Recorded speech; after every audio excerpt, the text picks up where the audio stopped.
Your candy stash just got an upgrade with Fruity Rainbow 5-Hour Energy Shots. Grab the shot, dive into that sweet boost for your sweet tooth. Order now at 5hourenergy.com or Amazon. Today's gaming news stories include Crimson Desert sales hit 2 million. A report has revealed a new Nintendo Switch 2 revision, and Netflix reveals the cast for its Assassin's Creed series. We'll have all this and more because this is Kinda Funny Games Daily.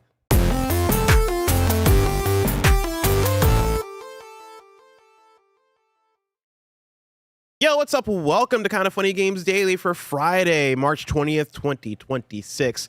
I'm one of your hosts, Blessing, Adeoye Jr. Joining me is the legend, Greg Miller. Hello, Blessing. How are you? I'm doing good, Greg. How are you doing? I'm doing well, and I'm happy to be on this show with you. Yeah? I feel like, you weren't here for some of this week, both for travel and for sickness. It's nice to have you back in the office. It's nice to be sitting Nice to be back here with you. And we got a Gamescast after this. It's going to be a banger. Yeah. Are you on the thing after that? The party mode? No. Yeah. Oh, okay. I was about to be excited to do a full day with you. No. I would only not half be day. caught dead with you that long. You know what? That's fair. Yeah. I understand that. Can I put you on to somebody? Yes. Because I don't think... Do you know who Lisa Gilroy is? No. I was watching Dropout. So Lisa Gilroy, she does a lot of like improv comedy. I don't know if she does stand-up, but she's a very, very funny person. Okay. I was watching an episode of Dropout last night. Do you know their show Make Some Noise? No. Think of it as essentially the modern Whose Line Is It Anyway? Love it. Okay. She was on an episode last night. And when I tell you, I had a moment where I was like, oh, she's just Greg Miller. Oh. Like her humor, the way that she's able to like embody a character is like, think of you when you go full in on like, Okay. I'm just going to be batshit crazy, Okay. wacky, say the fucking weirdest shit that comes to my mind right now. She's that person, and she's able to be that person so consistently. Okay. And when she entered a character last night, I was like, this is a character that Greg Miller would do. Damn, she's like a real actress. Her first thing here on Instagram, she was on Scrubs this week. I feel like I think she's blowing up right now. I Okay. know she's been in the game for a minute. Okay. But I think she's been having a moment for like, I'll say the last year or so. All right. I'm following now. I'm in there. Thank you very much. I appreciate that. And I need you like, we need to build a connection because I want to see her on whatever kind of Well, I funny feel like sketch you fest should have thing. told me this like 2 months ago. If she's blowing up right, she's got a deadline article. I mean, to be fair, I did tell Nick because Nick is like, oh, he's the comedy guy. Just whoosh, black hole. You throw it in there, nothing's And then gonna Nick happen. didn't know who Lisa Gilroy is. And I was like, I thought you told me about Lisa Gilroy. How do you not know who this person is? But I feel like if we can like make that connection happen, Kind of Funny Sketch Fest 2027, she would be the perfect guest. Okay, cool. But that's like aiming high. You know what I mean? I mean, here she is with Sonic the Hedgehog. She knows everybody. I mean, she knows ball. Okay, cool. I'm in. Greg, do me and you know ball? Because About of video course, games we do. about video games and about Crimson Desert. Oh, Because, we of know course, all about that game. We're going to start off the show talking about with story number 1. But before we get there, remember, if you're watching live, you can be a part of the show by super chatting in over on youtube.com/kindoffunnygames. Of course, we couldn't do this without our producers over on patreon.com/kindoffunny. So thank you to Carl Jacobs, Omega Buster, and Delaney the Psalm Twining. For now, let's begin with what is, and forever will be, the Oprah Report. It's time for some news. We have 5 stories today. Baker's dozen. Starting with our number 1. She also has really great chemistry with Ben Schwartz. Speaking of Sonic. That's Sonic. Yes. I didn't know. I don't know his name easy enough. So when I saw the So photo, you literally said, okay, I see. Yeah. She was on a podcast. I'll see if I can find the episode. I might send that to you. But he was also on the Make Some Noise episode I was talking about from last night. I just feel like at this point when you're saying stuff like this, it's like, yo, Greg, have you met Dwayne The Rock Johnson? We should do stuff with. I feel like you're just like, Well, you like, keep. she's in our world, though. But you're connected to Dropout more than anybody, right? Yeah, You should be the one connected. connected. But Andy didn't do shit. yeah, we'll see. Episode's still coming out someday. Well, I don't mean like that. We I recorded meant it so like- long ago. I mean, I know that you were the Dropout fan. I feel like yeah. Andy got approached as like, okay, cool. What am I I'm doing? glad you're saying it because I didn't want to say it. You know It what I was mean? weird. I It was bled weird. for this shit. Andy just got an email one day. And when I saw my email, I was like, oh, hell yeah, I'm going to drop out. I'm going to tell They're Roger about recognizing this. a fan. Yeah. They're seeing me from the community. They're And then weeks elevating later, it. Andy's like, oh, yeah, I'm going to drop out too. And I was like, oh, I thought it was special. And Barrett was like, me too. It's like everybody's Everybody's going to drop out. All right, cool. Let's start off with story number 1. Crimson Desert Dev says it'll work to make improvements quickly as sales hit 2 million in just one day. This comes from Wesley Yin-Poole at IGN. Crimson Desert has hit 2 million copies sold just a day after launch, although it has suffered a mixed response from critics and players. Pearl Abyss's hotly anticipated open-world action game launched across PC, PS5, and Xbox yesterday, March 19th, and today the Korean company announced that 2 million copies had been sold worldwide. In its announcement, Pearl Abyss said it was aware of feedback from players and would work to make improvements quickly. Quote, "We're incredibly humbled to share that Crimson Desert has sold through 2 million copies worldwide," Pearl Abyss's announcement read. Quote, "Thank you so much to our fans, community, and everyone who has joined us in Pywell. We will listen closely to the wide range of feedback shared by the community and work to make improvements quickly, doing our utmost to make the journey ahead even more enjoyable for our players," end quote. As IGN has reported, Crimson Desert launched big on Steam with nearly 250,000 concurrent players, but it currently has a mixed user review rating. Much of the criticism from players revolves around the controls, which some have called clunky and unnecessarily complicated. There are some performance complaints too. Did we? I did. I was not a fan of the control. I was talking about them being clunky. That was like one of the things where I was like, there are so many controls, but I found them kind of intuitive. Oh, really? But No. I think I internalized the Red Dead thing. Of like, this game is just Red Dead. I talked about it in mine where I thought it was clunky and I had to write down the combos. I had a piece of paper in front of me of like, all right, so if I want to do this, no, okay, I got to hit L, B, and Y. Okay, but if I want to do this, it's got to be R, B, and this. Or it's just Y and B together. I'm like, that's a lot. See, for me, it was a High School Musical song where they say stick to the stuff you know. Yeah. Where I'm like, if I'm in combat, I'm just tapping the combat button. I was too, but I felt like some of the boss fights, which I enjoyed, I needed to be getting a little bit more. Once I learned how to throw somebody, I was like, I'm only doing sure. that. too. Yeah. That was very fun. For example, My favorite High School Musical song, Get Your Head in the Game. Oh, that's a really good one. No, did you watch both High School Musicals? I've never seen one. I reviewed High School Musical Sing It for Disney Sing It at IGN. So there you go. So I know all the songs from them. I feel like it's a you and Ben joint. Oh, yeah? Yeah. To close out the article, there are some performance complaints too. For example, PS5 owners have come together to work out the cause of blurry visuals, an issue that's also on the PC version. Greg, Yeah. does 2 million surprise you? No, I really enjoyed the conversation in the pizza bet yesterday you and Roger had of 10 million in a week. I am not, as everybody knows from my career, the numbers guy. I'm actually really bad at it usually. But I was listening to my car to you guys talk yesterday, and it was very much, I was like, oh, this thing's going to move. It doesn't matter what the Metacritic was or what this is going to be, the hype level for this. Like, they're going to move units. And so 2 million, out the gate, no, I don't. I'm not surprised by that. I will be surprised. I will be interested to see how close they can get to the 10 million that Roger was predicting, right? You're the one. I said no. Yeah, I said you we're not no, going to and hit 10 Roger million said a yes. week. Yeah. I think that is a lofty goal, and I think you want to be a little bit further because it is that, I think, if the buzz was incredibly positive off of this, right? If we were talking about Metacritic, and more importantly, the Steam review, right? Right now in Steam DB, they got it at 58.15%, right? Mm-hmm. Which is not a happy emoji. That's a yellow emoji. He's got the flat face. Yeah. If it was that runaway, like, holy shit, they did deliver, then maybe you'd see those numbers start snowballing. I feel now you get that I'm going to pump the brakes, where it's the 2 million were the ones who are bought in and all about it. And last night, Jen and I were having a wine date, and I was looking at Reddit and just watching the Crimson Desert Reddit eat itself alive. The fucking visuals are blurry. I can't control this. What? Look at this video of them moving, and he doesn't move. And then the other people are like, you're all haters. It looks fine on. I'm like, oh my God, like Jesus, you know what I mean? Like, I think what's more interesting is this conversation and this statement from Pearl Abyss of they're looking at it all and they're going to make changes and yada, da, da, da. Like, I know they've already made a bunch of changes since the review. Like, we have a Gamescast coming up here, and it's voicemails, your voicemails. One of the voicemails, I pull in some tweets and stuff from IGN guide writer Brendan Graber. Or BS's, by the way. That's a Blue Sky, Tim. And so it's like, if they're moving at that fast of a clip and then they're seeing this kind of stuff, this actually makes me go, man, what is this game going to look like in 6 months? What's it going to look like in 12 months? What's it going to look like in 18 months? And in an honest to God, like, maybe I come back and try it again then. You know what I mean? Maybe because for me, like, I didn't find the clunky combat fun. I didn't find the clunky controls fun. If they were able to streamline that, and I think you were the one talking about this yesterday, right?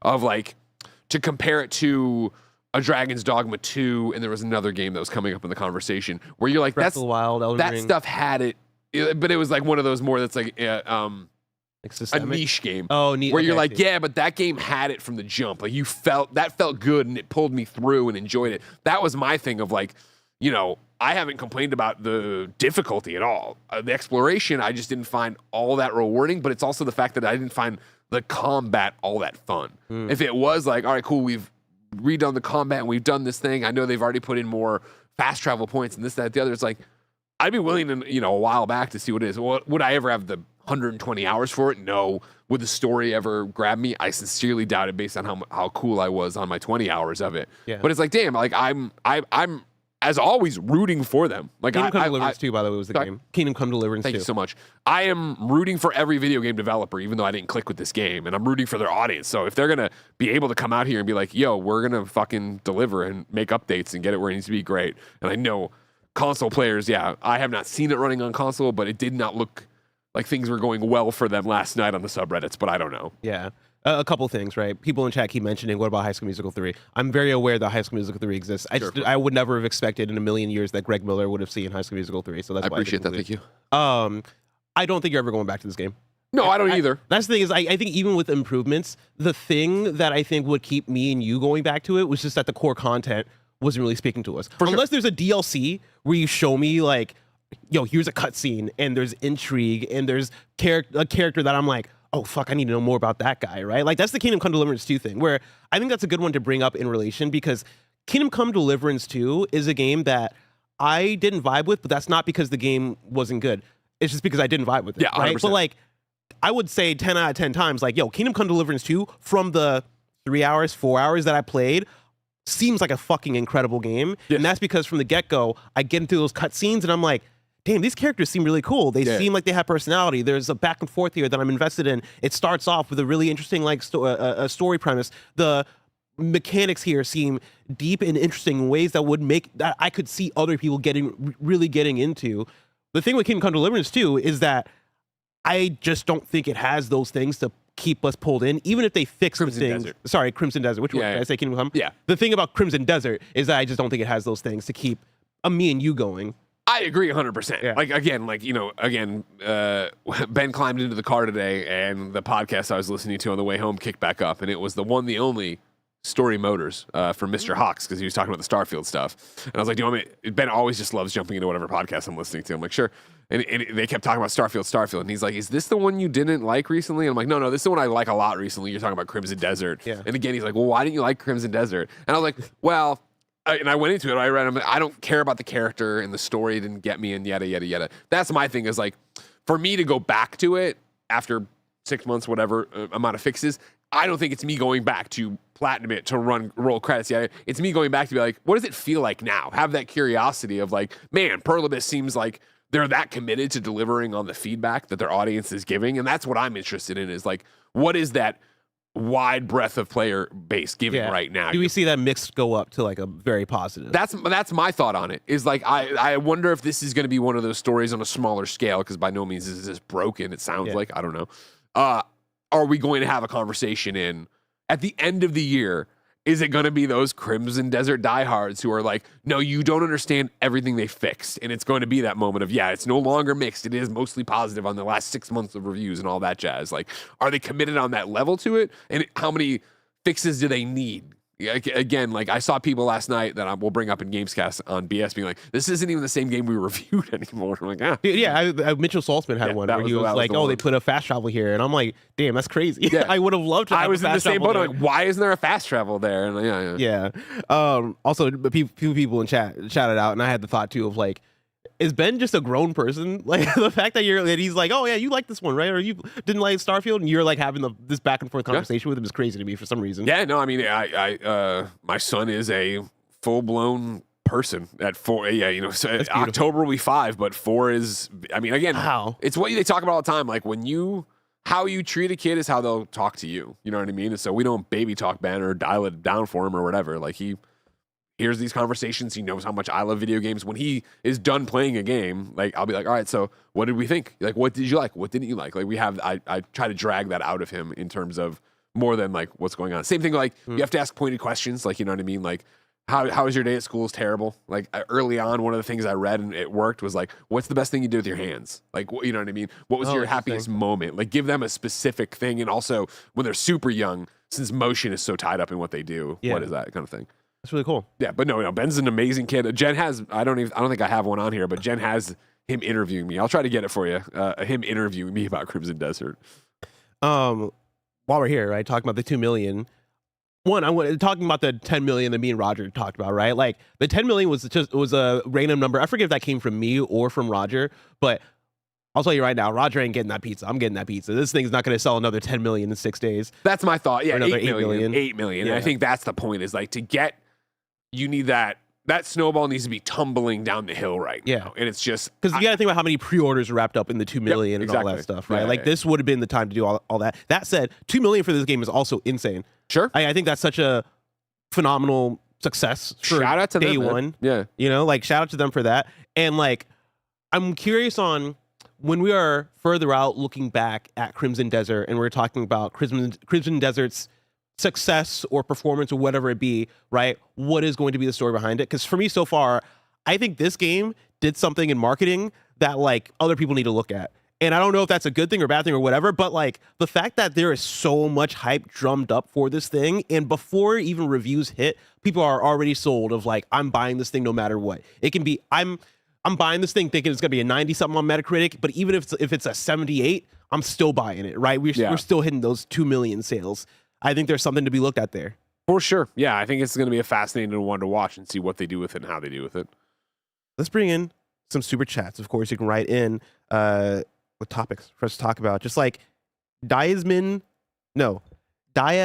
Fernan 13, who writes in and says, the one thing I find funny about Crimson Desert is that there's currently no support for Intel Arc cards. Greg, do you have anything to say about PC gaming? No. I mean, we all know it. This is the problem with PC gaming. And I'm talking to somebody who reviewed Crimson Desert on his amazing Razer Blade 16 in there, all right? The Razer Blade 16 from Razer, not like a Razer Blade. Like, I love that damn computer. But I go into the settings. Even Starfield yesterday, I sat back down. I was playing it there, some stuff. And I went in and I'm like, okay, cool. And I'm like, oh, well, turn it up to Ultra. And then I went down and it was like, do you want this, that? And I was like, okay, NVIDIA. I know that I have an NVIDIA thing. Do that. Okay, thank you very much. And walked out. I don't have it. I don't know. You got to get in there. You got to experiment. You got to do things. Now, of course, Crimson Desert running like trash apparently on PlayStation 5s and Xboxes. So I don't know. And apparently they're working on the blurriness, as you said. It's back and forth. You know what I mean? I can keep temperature checking subreddit to see what it is. We got one from Alvaro CN who says, hashtag Roger was right. Money, money, money, 30% off. And that's what I will say. Roger, I think, was spot on with the Here Comes the Money segment. Yeah. As far as stocks are down, the game's still going to sell. 100%. People are still going to buy the thing. Real quick, from 1 minute ago on the Crimson Desert subreddit, Lumpy Economics posts, can anyone post a clip where the game doesn't look like dog shit? I feel like every pre-release footage of this was a lie. So it's not going well over there still in terms of finding good console footage. Here's a fun one from Picto3. Tomorrow is National Down Syndrome Awareness Day. My youngest was born with Down syndrome. He is 4 now, and Camden just always happy. Thanks for always being inclusive and making all feel welcome. That's awesome, Picto3. That's really, really cool. Yeah, I didn't know that. Yeah. National Down Syndrome Day is tomorrow. Excellent. Yeah. Or is it international? Did I say national? National. National, okay. Now, speaking of 4-year-olds, Kevin, I sent over this. Can we hear some of this? Just the audio from Ben talking to me. This might be the clip that Andy played last night where I'm talking about my underwear, but we'll see. Your underwear. Yeah, it'll make sense if we get there. Okay. Do you have it ready, Kev? While he's working on that. Here's one. Oh, there it is. Gobbling coffee? No. I mean, I'm gobbling coffee right now. But you gotta go there, and you gotta go talk to their leader, and you fight their leader. You walk into the camp and fight them. Like, what are we doing? Yesterday, did you wear green? Yeah, this is the underwear clip. Jen doesn't have, I guess, the full interview. He was asking me about the Goblin camp that you go to get that really cool sword. Did you get the really cool sword? Yeah, I got the really cool sword, yeah. Yeah, exactly. His name is like Horn something, right? Yeah. I forget his name. Hornswoggle. Exactly. Yeah. Horn Splitter. Horn Splitter. That's right. You nailed it. Pover called me Leg Splitter. Oh God. Pover writes it and says, "What's the big whoop about Crimson Desert? I never heard of it until this week. Don't understand the hype. Is it the Uncharted 3 of open world games?" Greg, do you want to give the story of Crimson Desert's hype to Pover, who hasn't heard about it until now? Sure. I mean, this game debuted a long time ago, and the trailer was one of those ridiculous things where every scene in the trailer started getting more and more crazy to the point he was flying. And we're like, So it's Witcher and it's Zelda and it's this and it's that. And it felt like vaporware for a long, long time. Then it started showing up at places. You'd play it, you're like, I don't know. It could be good. It seems complicated. I don't know what's going on. And then they started doubling down of like, no, here, we're going to put out gameplay deep dives. You're going to do this whole thing. They had a preview it. People liked it a lot. It seemed like they were delivering on it. People were wrapped up in their heads that it's going to be game of the year, that this is going to be, and some claim it is. And then they released it, and it is a gigantic, sprawling open world that Bless and I don't feel has a story backbone to drag you through and make you want to do it. I think the combat is clunky, but not difficult. Well, it is difficult in the way it should be. But like, it's one of those, this is the classic game that the people who love it are, and I'm not saying they're wrong, are saying, if you want to love this game, you have to lose yourself to it. Yeah. You have to throw yourself in. You have to learn it. You have to do this. There's the, go get all your stamina rather than this, blah, blah, blah, explore the map. And they're not wrong necessarily because it's their opinion. But for me in particular, I did wander the map and do the things, and I just didn't find any of it compelling. As I said, I think it's a jack of all trades, master of none on what it's doing. Dolphin Corn writes in and says, I hope y'all have a wonderful weekend, KF. You too. BG Kinsella writes in and says, Bless, when will we see a Dropout /KF crossover on Kind of Foodie / Actually? Well, me and Andy are going to be on Actually. Our episode is coming out sometime during the season, already recorded. So look forward to that. And we already we had Iffy on Game Showdown for a live PAX East episode. I want to say like literally 2 years ago to the date. And so look up season 1-ish around that of Game Showdown, and you'll find the episode with Iffy on it, featuring I think Jared Petty as well and Jeff Grubb as well. And so you already got your wish. It's out there. Robert writes in and says, I'm excited to share that I pulled the trigger and bought a Switch 2 for Pokemon Pocopia. I'm looking forward to diving into the Nintendo ecosystem. Congratulations on that. And then we'll do one more for now from our Sleeping Giant, who writes in and says, please let me pay you money and buy that Fiesta Spurs kind of funny shirt. Is it VA Spurs or VA Spurs? We'll just say VA Spurs VA. Yeah. Welcome back to the playoffs. Is that the one I'm wearing? Yeah. I just like the shirt. I didn't know it was Andy, this is from our basketball game, right? And then Andy made it inspired by the Spurs. So yeah. Hell yeah. You should have been a fan back then. We're too small of a company to have all these shirts up all the time. All right. I understand. Here's what you need to understand. There is gotta be a very small margin on being a Kind of Funny resale shop. So right now, what you should do is go to kindoffunny.com/store, buy everything in every size, and then just put it aside so that hopefully in 3 years, a new fan shows up and goes, man, where can I get that Pokeball sweatshirt? And you're like, well, we don't sell it anymore, but you can be like, I am selling it for a little bit of profit. There you go. Smart. Make some money. Speaking of money, Nintendo makes a lot of money. Story number 2, Nintendo Switch 2. For some reason, I thought we're going into Switch sales, and I'm like, that's not the story yet. Yeah. Story number 2, Nintendo Switch 2 with removable battery is in production, a report reveals, but only for Europe. This is Tom Phillips at IGN. Nintendo is developing an updated Switch 2 model with a removable battery, according to a new report. The revised Switch 2 console will also come with fresh versions of its Joy-Con 2 controllers, which allows users to remove and replace each of their lithium-ion batteries. According to Japanese newspaper Nikkei, this new Nintendo Switch 2 model will debut first in Europe in accordance with the European Union's there it is. right to repair. There it is. I'm like, why are they doing this? Like, there so it nice. is. That requires electronics allow for easy battery replacement. The regulation was originally introduced by the EU back in 2023, though companies have had until February 2027 to prepare for the changes. The idea behind it is to give consumers the ability to keep their devices for going longer, with the ability to replace old or degraded batteries rather than having to fork out for an all-new product or premium repair. As Nikkei notes, Nintendo is simply the latest company to align its products with legislation after PlayStation updated its DualSense PS5 controllers last year to allow easier access to their batteries, while Apple has modified the design of its newer iPhones to make battery replacement more straightforward. For now, it's expected that this updated Switch 2 model will only be available in Europe, though Nintendo is reportedly keeping its options open should other countries progress their own similar regulations in the future. And here's what I'll say. More countries should make this a regulation because this sounds really awesome.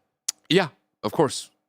taking care of the consumer, letting you buy the product, you should be able to fix it and do what you want with it, not just be like, well, this thing's garbage now. Yeah, like More e-waste. how many like pieces of hardware do we have where it's like, damn, the battery's just gone to shit on this thing. Yeah. I guess I'm gonna have to buy an entirely new product. Yep. To replace it. Yep.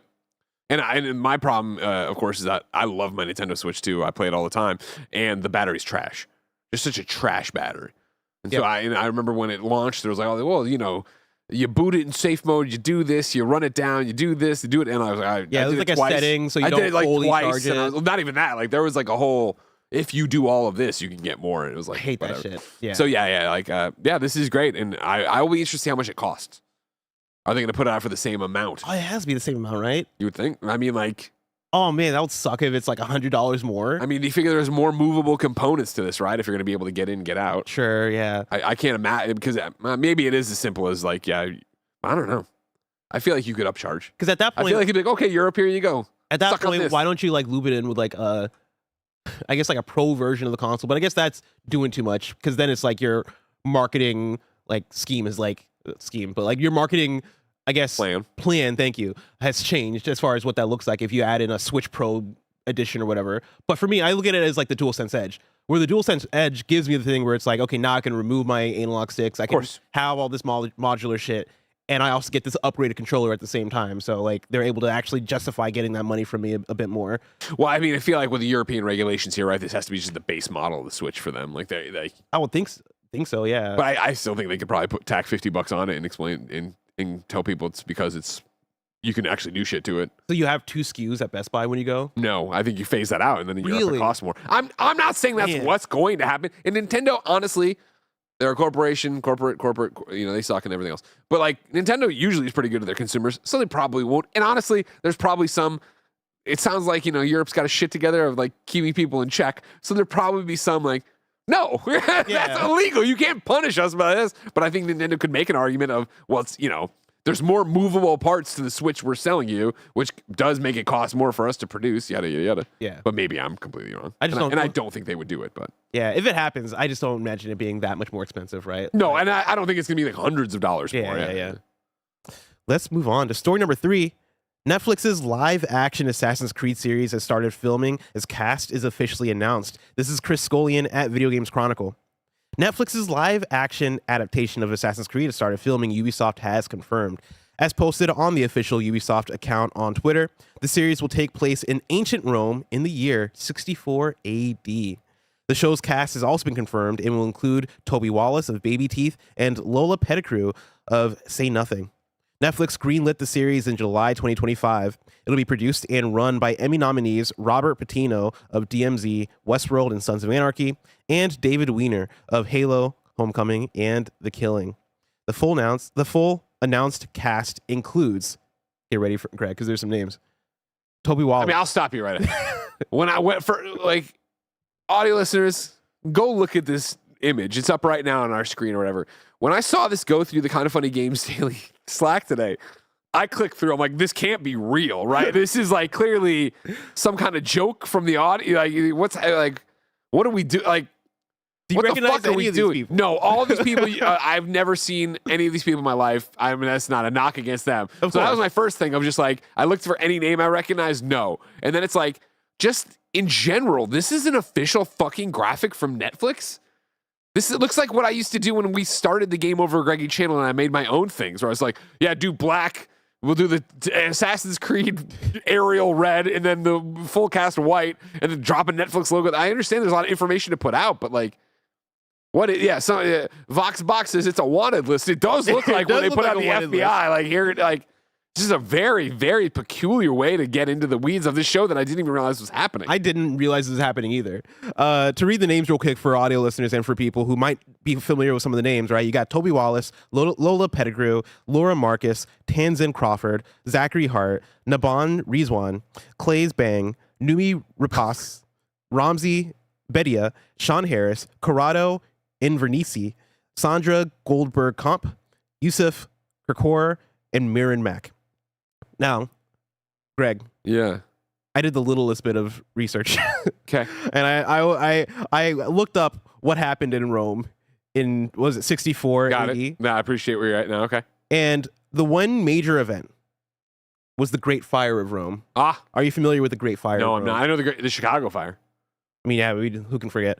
The Great Fire of Rome began the evening of 18 to 19 July, 64 AD. That's how they wrote it back Sure. then. No, I understand. You just roll with a bunch of The fire started in the merchant shops around Rome's Chariot Stadium, Circus Maximus.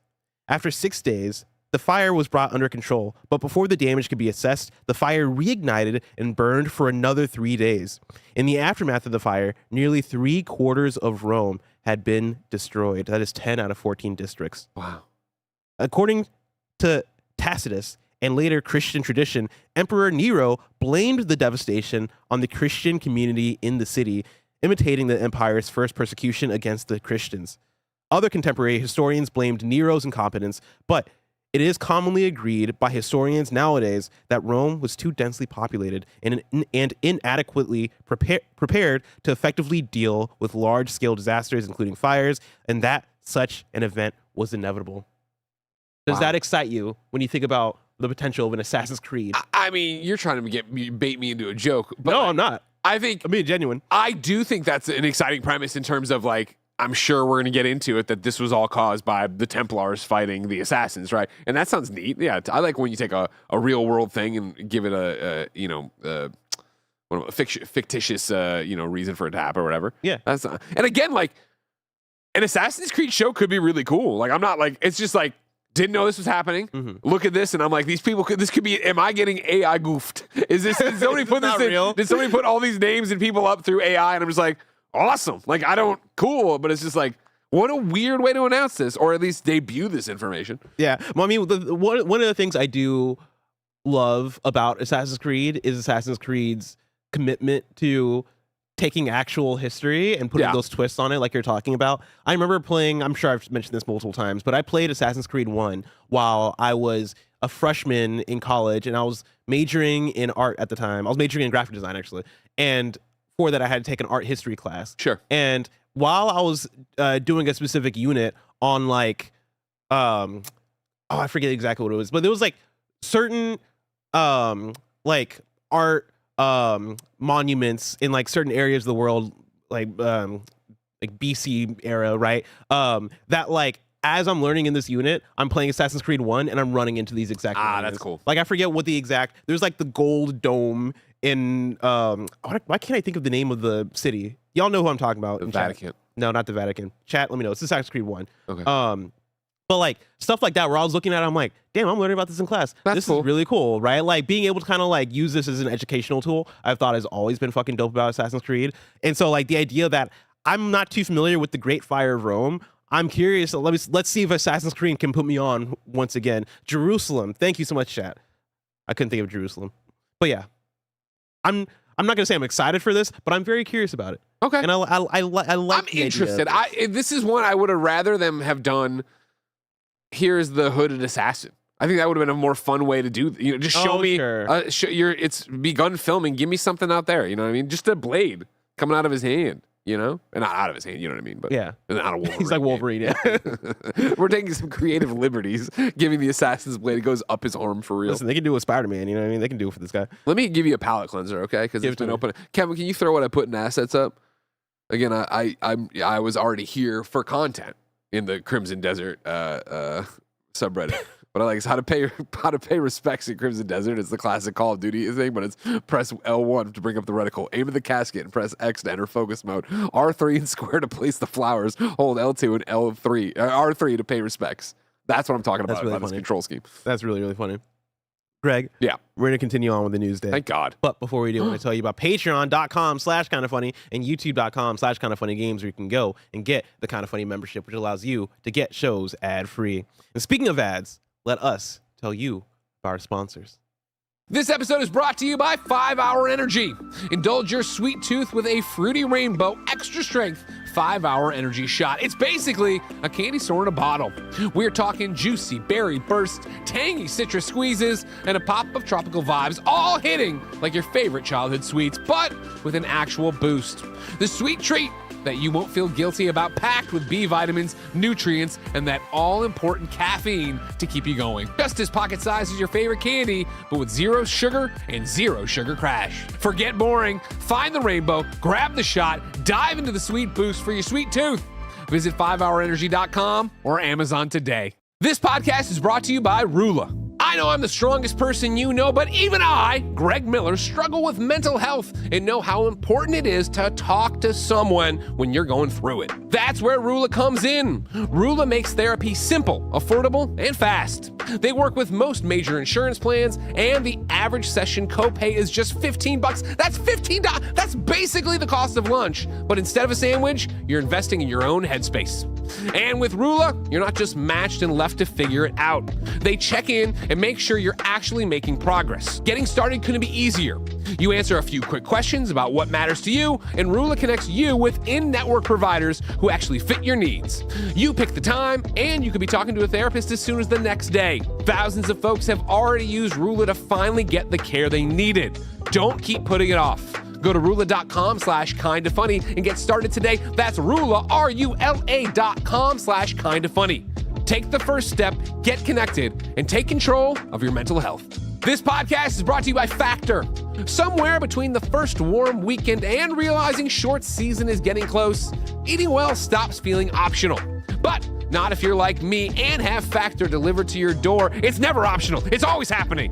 Get fully prepared meals designed by dietitians and crafted by chefs, ready in 2 minutes, no planning, no cooking. Factor makes a mashed potato that would make Andy Cortez blush because they only use quality, functional ingredients, including lean proteins, colorful veggies, whole food ingredients, and healthy fats. There's 100 rotating weekly meals to keep things fresh and delicious through every season, with options including high protein, calorie smart, Mediterranean diet, GLP-1 support, and ready-to-eat salads. I love Factor, and you will too. Head to factormeals.com/kindafunny50off and use code kindafunny50off to get 50% off and free breakfast for a year. Offer only valid for new Factor customers with code and qualifying auto-renewing subscription purchase. Make healthier eating easy with Factor. Finally, the Williamses have come back to San Francisco. And this time, they're going to make Nick and Andy answer for it. Join James and Elise Willems, Nick, Andy, Lucy James, Max Scoville, and more for a live trivia show March 21st, 8 p.m. at the Swedish American Hall in San Francisco. It's the only trivia show where being funny is just as important as being right. And we all know Nick is never right, so he's got to be funny. But too bad, he's also never funny. Head to kindafunny.com/answer for it for tickets and info. And we're back. Now I really want to reference it, Kevin. Now you want to It's the say last thing I thought. It's I'm on my second coffee. Hey. Gene Freak 1 writes in and says, when are Ben and Henry gonna fight? Oh no, they'll take on other kids. Oh, the little tag team. Yeah. I think that's what happened. I like to think of this thing where somebody like bullies Sammy at school, and then her big brothers, Ben and Henry, show up. I like that. I like the idea that they're all going to the same school. I guess Ben's not that old, right? Like he could be a fifth grader while they're first graders. Is that still too? No, that won't work out, right? Kindergartners, I guess. Are kindergartners? At five is when you start like school, kindergarten. We said, yeah, all right. So and Henry's 1 now, right? But it'll be 2 later this year. 1.5. Yeah. So he'll be in 5th grade while he's in 1st grade, right? If he's 5 right now. Yeah, that tracks-ish. The problem is, they're probably not going to be in the same school district time. No. But I mean, it's like, you know, yeah, I mean, if I hear from Tim that, you know, Sammy's getting bullied, I'll drive him down. I'll pick up Henry on the way. We'll pull up real quick. We got one from Science Dog Official who says, I want Brendan Lee Mulligan cross KF crossover, please. Every time I put up a photo of me in the suit for Feudy, everybody's always like, oh man, that's who I'm thinking of, right? I think you're thinking of Sam Reich. Damn, you're right. Yeah. But you and Brendan Lee Mulligan would make excellent content together. Okay. Chad, here's the thing: I'm probably any of our audience that watches Dropout. I'm on the same wavelength as you, where I see all the potential. I see all the chemistry that we would have with them. Yeah. But I need more people to mobilize because I don't know if I have the strength to like make this happen myself. But yeah, Brendan Lee Mulligan, he's the guy right now. Is What do he you think- blown up too? Is he in fucking movies? I mean, but he's been blown up for a while. okay. But it's like the D&D world Okay. where okay. he's probably like, Well, he does stuff with Erica, right? yeah. I mean, Yeah. Erica just does. She does stuff with Dropout. Well, Erica's my connection. Erica, I can Oh, connect, yeah. and I know Iffy too. But I mean, I even know Iffy. I think a little bit more through Erica. I see. Yeah. Yeah, Erica she can make those connections. We need to figure the pitch of what we're pitching. You know what I mean? 'Cause I don't know what we're pitching. Oh, see, I was thinking about this last night because I was watching. Right, I think Is she part of Dropout, or is she part of the she's D&D somebody thing? she's like she is like a recurring person on Dropout. Okay. I think Dropout doesn't really have anybody that's like, oh, you're like an You're actual Dropout? member. Remember, Oh, I think okay. they probably like bring in people season by season. Okay. I think my first pitch would be to have like you, Andy, Nick, and Tim on chat. What's the show where they drink? Where they tell it's like 2 truths and a lie, Yeah. and you have to drink if you like are the person who like wrote in with like the thing. Yeah. Remind the name of that show, chat. You would need to be on Make Some Noise. You and Andy would be Okay. great on Make Some Noise. I think Dirty Laundry, yes. A kind of funny episode of Dirty Laundry would be awesome, and I think would actually work. And then, see, they have their game show. I don't know who the right person per people. See, the would be for the game easiest. show. Keep in mind. So here's what we need to do. Yeah, We got to reverse engineer it because apparently we like them and they're great. yeah. So we need to figure out who we're flying up here to do our stuff. And then we hit it off, become really good friends, I would say, with those 2 people. Yeah. So it's like, who can we plug into our stuff? Obviously, Feudy Showdown, that's easy. Yes. So, but who could be on a game? Is there a person who could be on a games daily or a games A Games cast? Daily? Are they games people? Oh, my guy. Man, I didn't get much sleep last night. That's fine. He's also on Brian David Gilbert. He came from Polygon, I'm pretty sure. Okay. Yeah, Brian David Gilbert is like, he's a big game guy. Okay. So he would be the guy on Games Daily. Okay. I think if you really want to get our foot in the door, it would be Sam Reich because he owns the whole operation. Okay. So we have him up. I don't think he would do Games Daily, but like, No. do a kind of funny podcast, have Sure. a game showdown, Okay. do a whole thing. Now if you want quality, you know what I mean? If you want to have a good time, Vic Michaelis. Okay. She does their show, Very Important People. That's where they put somebody in. Oh, you would be great on that show too. That's where they put somebody in makeup, Okay. and like they don't tell them like what they're gonna turn them into. Kevin, see if you can Google. but like, can you imagine Ronald McDonald being interviewed? And that's the thing is like that's the kind of energy people bring to that show though. Okay. Like that's what you What's have the to do. name of the show? Very Important People. It's insanely funny. I've seen it a lot, Yes, but so, like I've never like it's always just TikToks as I'm scrolling. So yeah, essentially they will put you in a bunch of makeup and like turn you into a character. You wouldn't know until you look in the mirror, and then you would have to like think of, all right, who is this character? Like, what am I gonna be? And then she interviews you. Like, That's easy for me. But I'm just gonna wheeze laugh the whole time on the interview. I mean, that works. Yeah, Okay. it's like that guy looks like he's doing really good. Well, here's the thing. Yeah, a lot of these people are incredible at improv. Yeah, well, But you just gotta be so am funny. I. No, Come Greg, on you're now. so good at improv. Yeah. Thank you. I didn't say I'm not You're good. wheezing. People like your wheezing. You know when to turn it off and you know when to wheeze laugh. Okay. Yeah. Okay. I think you do great. Okay. You've given me a lot of names to try to figure out how to get connected. Plenty of options. It seems like Sam Wright would be right. Sam Reich, yeah. Reich would be the way to go. I mean, if we can get him out here, that's a busy man, you know. Is he? I imagine so. He owns the whole operation. Okay. We'll figure it out. Okay. Let's move on to. Ooh, I'm trying to decide here because we got super chats coming in now. Well, yeah, I'm looking. Sam is being interviewed by fucking Andy Richter. Why? Like, what? Well, you asked. You asked who would be the person to get out here.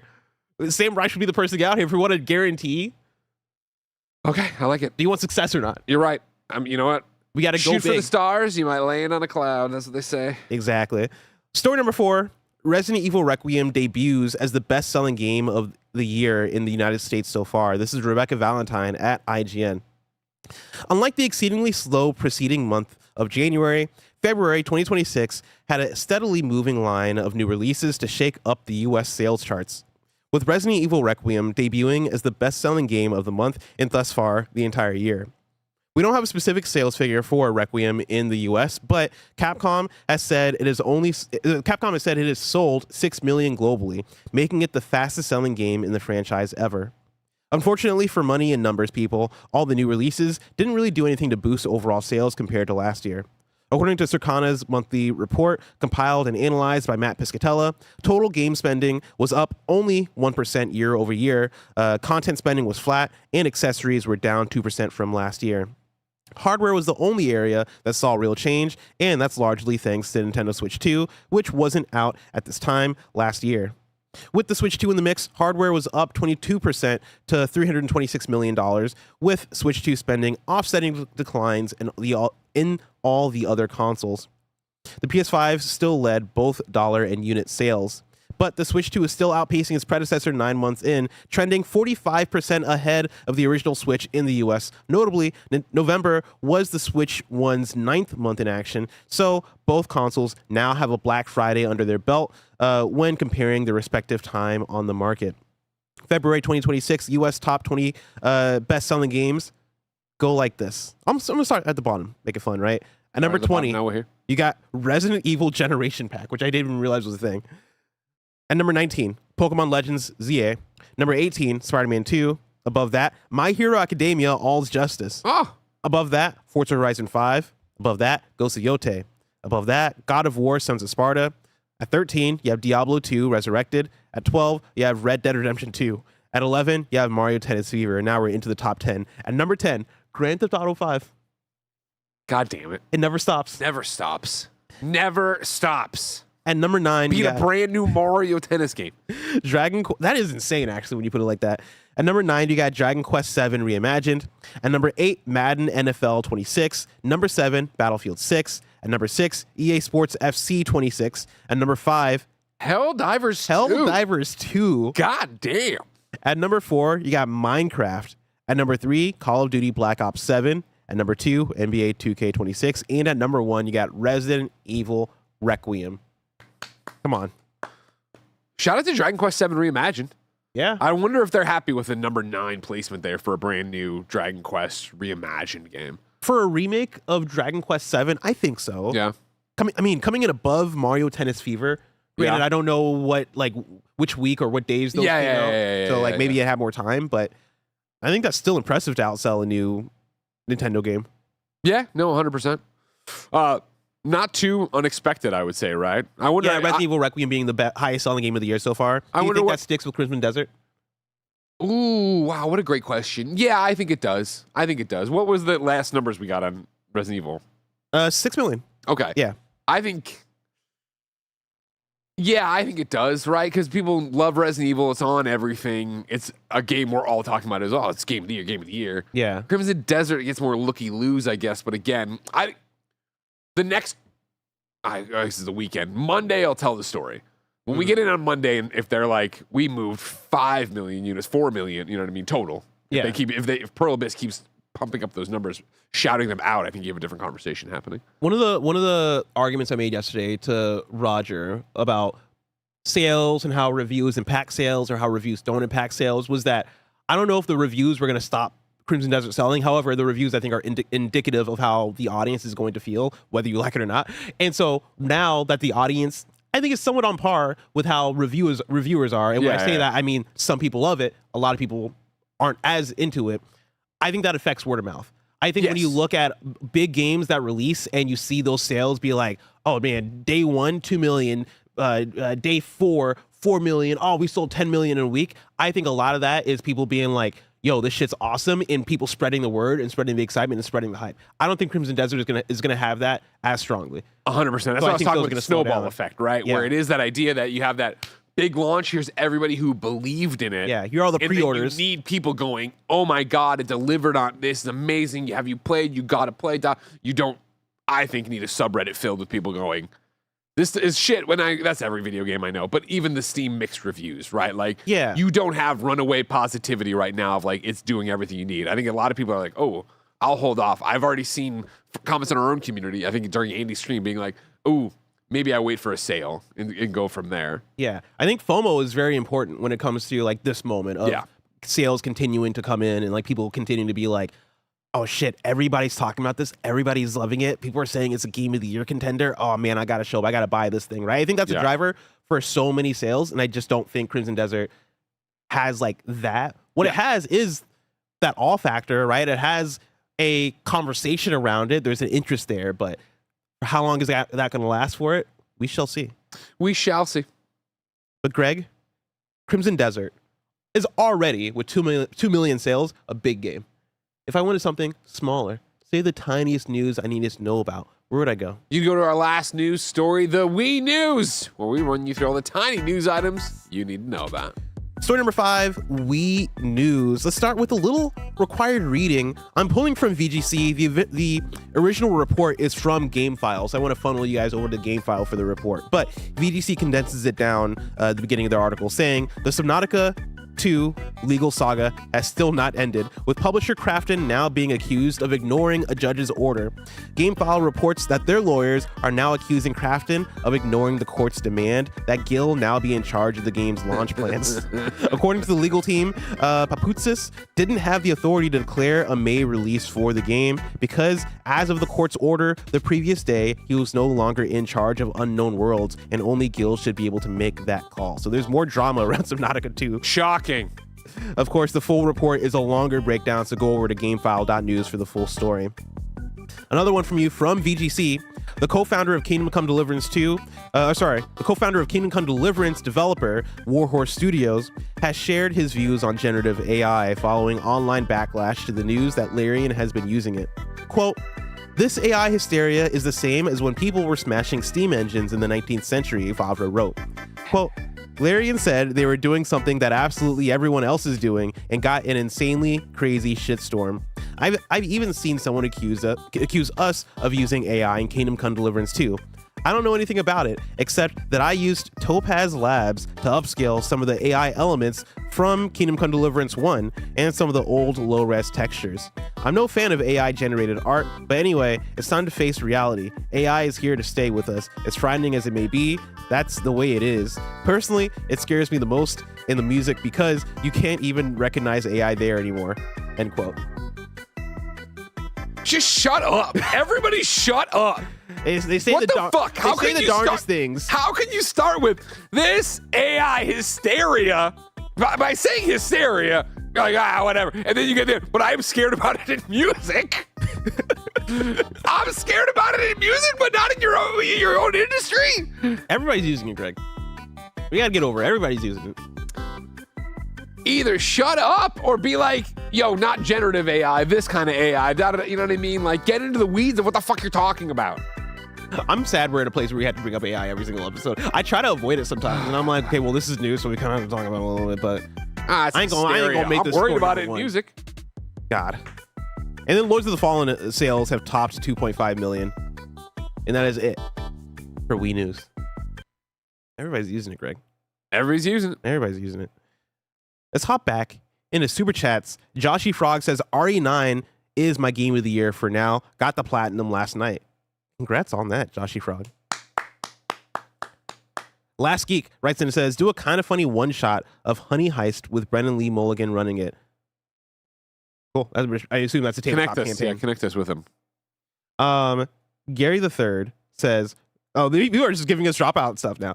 They say, go watch BDG's Unraveled. Still holds up. Oh, it's Brian David Gilbert's. I forget they call him BDG. It's cool. That's a cool way to call him. Oh, okay. Yeah. Louise, this is what I want.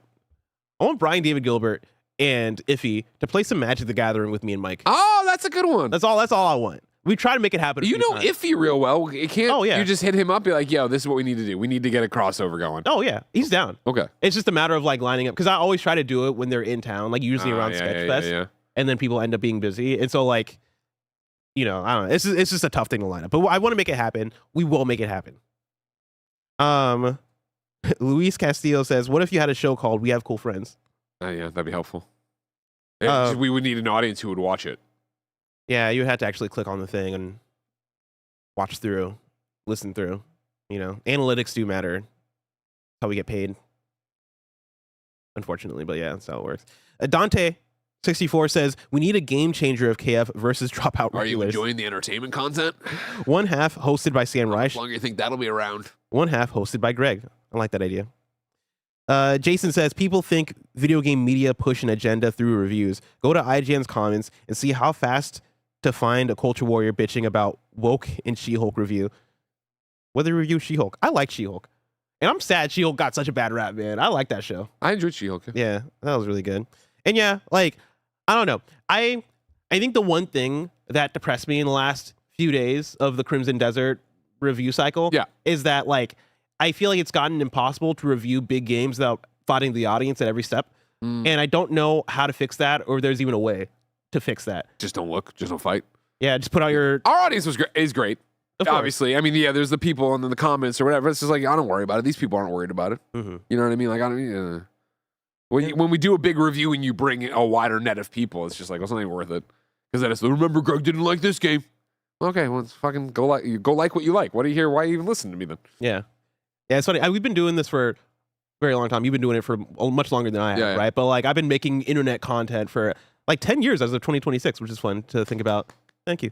And it's crazy how like still I'll see something like I'll read so many comments that are like hater shit and I don't care, but then I'll see one that'll kind of like sting me a little bit and it'll take me everything. I'm like holding back not to like talk back to it, I know. right? And it happened with the Crimson Desert review and I'm like, man, I just want to talk about a game and like not have to have this like toxic back and forth. I like back and forth. I like debates. I like conversations. Some people out there, man, I'll just be They don't want to have the debate. They don't want to have the conversation. That Asian one writes in and says, too many games and not enough time to enjoy them all. I'm still leisurely taking my time enjoying RE9 and the Leon. I mean gameplay and story. I don't know what that means. Happy Friday and happy first day of spring. Thank you so much for that. Is it the first day of spring today? Good. Oh yeah, March 20th. And I think that's it for Super Chats, actually. Let's hop into kindafunny.com/you're wrong, where you write in and let us know what we got wrong as we got it wrong so we can correct it for those watching later on YouTube and listening later on podcast services around the globe. EJRPG says, Bless said both High School movies. Well, we figured that out.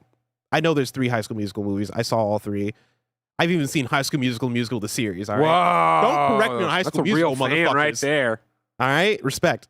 Seaberry says...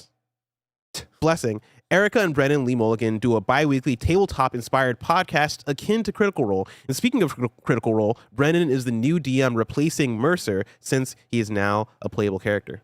So there you go. Huh. Yeah, Brennan Lee Mulligan, he's like the guy in D&D.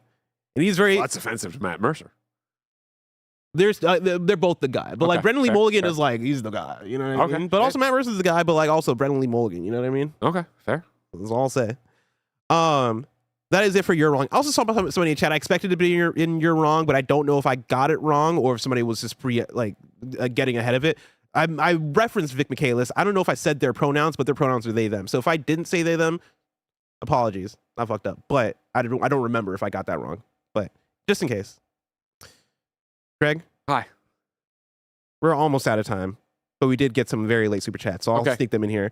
Jeff the Maverick says, just finished Project Hail Mary. Can't wait to see it tonight. It's a great, quick audiobook, Greg, if you need a new listen. Oh, good. Yeah, everything I've seen, which is just the poster for the Project Hail Mary, it sounds and seems cool. Kevin, you saw it, right? What did you give it on your thumb scale? It was 1 thumbs up, 4 out of 5. Okay, so good. Yeah, I think worth going to see at the movie theaters. I'll add it to my thing. Well, I won't get to the movie theater. That's not against you. Sorry, I wasn't listening. No, you're fine. You're done. That's it, Kevin. That's all we need you for. I love you. Okay. Yeah, I don't think I'll make it to movie theaters to see it. When it comes to on demand, I'll be there for it. And right now, I'm going to see if I can get a Project Hail Mary audiobook set up here. Oh, yeah. Just one heads up. The Project Hail Mary audiobook is phenomenal. Really? And and it kind of, I think, makes the movie not as good. So just be aware if you're doing that. Yeah. Too late. I'm adding it in here. Yeah, do it. It's really good. Do you know if it's on Spotify? It is. I'm right here. Oh, sick. Okay. That's where I got it. Ty Wilkins VO writes in and says, I'm so sick of idiots. First of all, we could just pause there.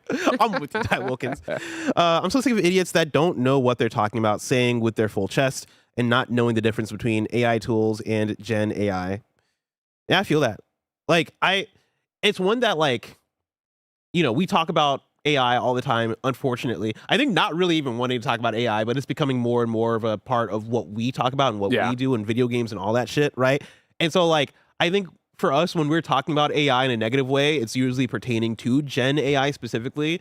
But, obviously, we have I think we have varied thoughts when it comes to like things like, you know, we talk about DLSS all the time, even though DLSS lately has been fucking up with DLSS 5. Prior to that, when we look at the upscaling and like the like upsampling, I forget the exact term for it, but all that shit, we're pretty impressed by. And we're like, oh, this is a cool way to do it, right? Like, I'm sure me and Greg sat down right now and talked for like 10 minutes about applications of AI that could be beneficial to people. We could probably have a really productive and really good conversation about it. But usually in video games, when we're talking about AI, it seems like it's mostly based around generative stuff that we don't like. And so, yeah, this is what I was talking about. I saw it went by on the chat, so we didn't get it. I let it go. But there was somebody in there of like, I disagree with you, Greg. He shouldn't shut up. He should be allowed to voice his opinion. Yes, obviously. I'm not saying stamp out opinions. I'm saying, as I argued when I talked about it, he's not saying his full thing. He's there's hysteria starting it, and then there's but I'm worried about it. Like, AI has good uses. Period. Like 100%. It's generative AI that's the danger to eroding what we're doing in art. Like, to sit here, and I'm not up to date on every aspect of AI by any stretch of the imagination, but to sit here and talk about a studio using AI to crunch numbers, do whatever, like some bullshit back end thing that would take them forever, I get. What they're talking about of like using AI to up-res textures or whatever, it's like, yeah, sure. Okay. You know what I mean? Like, I get that. It's just like, we're to the point where people just think AI equals bad. And I'm not, I think AI equals troublesome. And I think then when you get into it, it's the generative AI where we're like, fucking pump the brakes. What are we doing? Versus AI actually helping lift a studio's load or a developer's whatever, blah, blah, blah, and keeping human employed. Yeah. Like everything, there's nuance to the conversation. I think the reason why there are those automatic negative feelings when it comes into the conversations that we often have is that, like, I think when it comes to something like Gen AI, that everybody unanimously is like, oh, this sucks, we don't like this. But the people who control the numbers, the people, the shareholders, all that shit, right, keep pushing for it.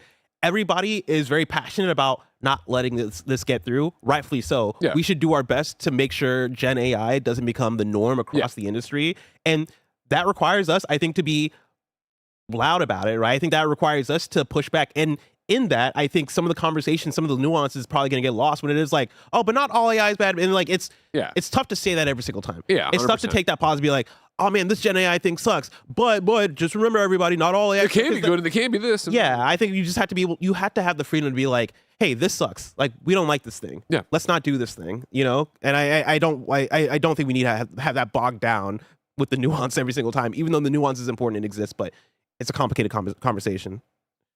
But Greg, this has been a wonderful episode of Kind of Funny Games Daily. It has been. I've enjoyed it. And we're going to keep hanging out on Gamescast. We are. I'm very excited for this Gamescast. It's your voicemail. So many of you called that number I came out here with yesterday and left really great voicemails for a really great Gamescast we're about to do. Hell yeah. Of course, if you love what we do, support us with the Kind of Funny membership on Patreon or YouTube to get all of our shows ad-free and get a daily exclusive show. But until next time, Game Daily.